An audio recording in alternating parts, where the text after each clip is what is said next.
Hey folks, Duke CT here back once again. First things first, the Godzilla against Mechagodzilla review is done. Link in the description.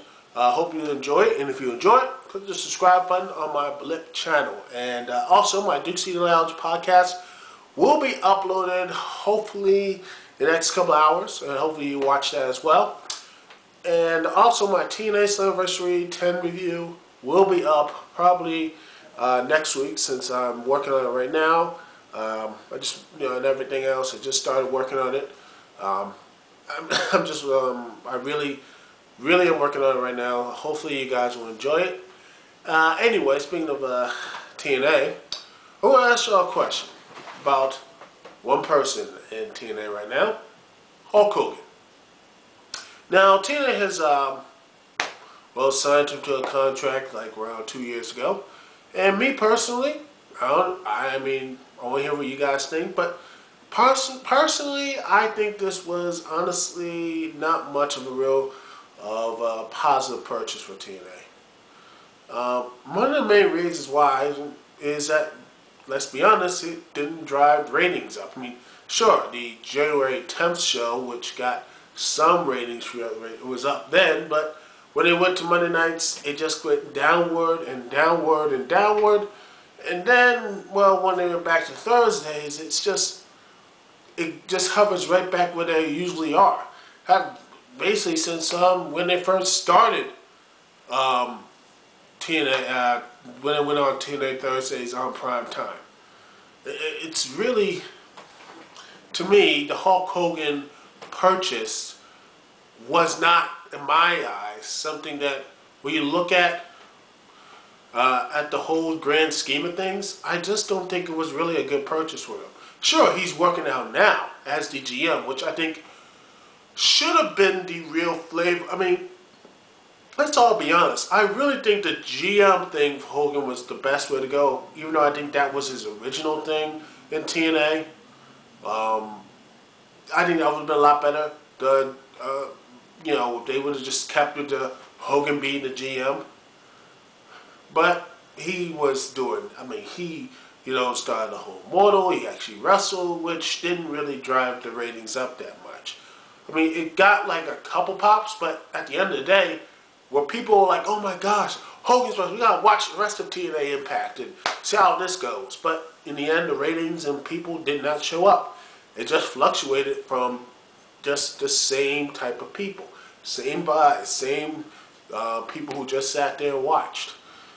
And honestly, maybe I'm being wrong here, but to me, I think that role should have, Sting should have stayed on with that role.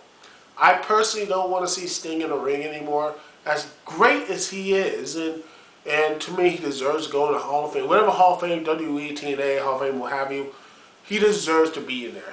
For his whole body of work throughout his career, he is by far one of the best wrestlers, probably one of the top 10 wrestlers in North American history.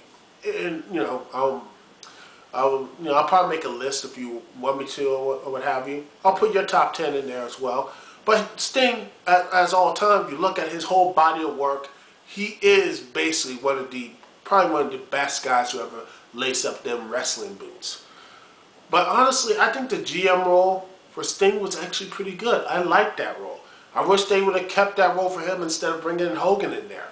I mean, sure, Hogan got like the earthwide pop, but and again, like I said, it went down after that. It went down like the Titanic.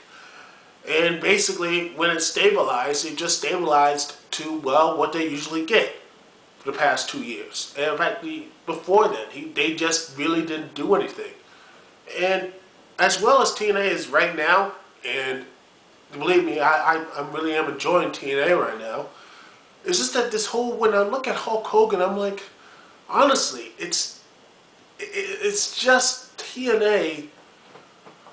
I feel like they wasted a lot of money on him. I feel like I look at him and I'm like, man, I think Sting would have been a lot better if they would have grown him for this role and have him stick with it. I'm not saying, personally, I think they should have never brought in Hogan and just have Sting as just a GM role, maybe a year or 2 years ago, and maybe wrestle once or maybe twice. But honestly, that's what I feel. Maybe I'm wrong, correct me, comment, but honestly, I don't feel Hulk Hogan has made a real upward dent for TNA. To me, Hogan, as much as I love him, and most of all you guys love him too, he just, well, got him up here for like 5 seconds and then just flatlined. And in the end, they just stabilized to the same position they were, the same position that they always were at TNA. I just want to ask this question to y'all.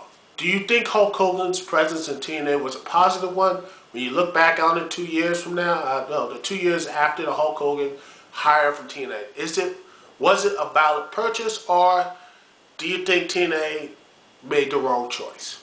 Anyway, that's all I gotta say. DCT here.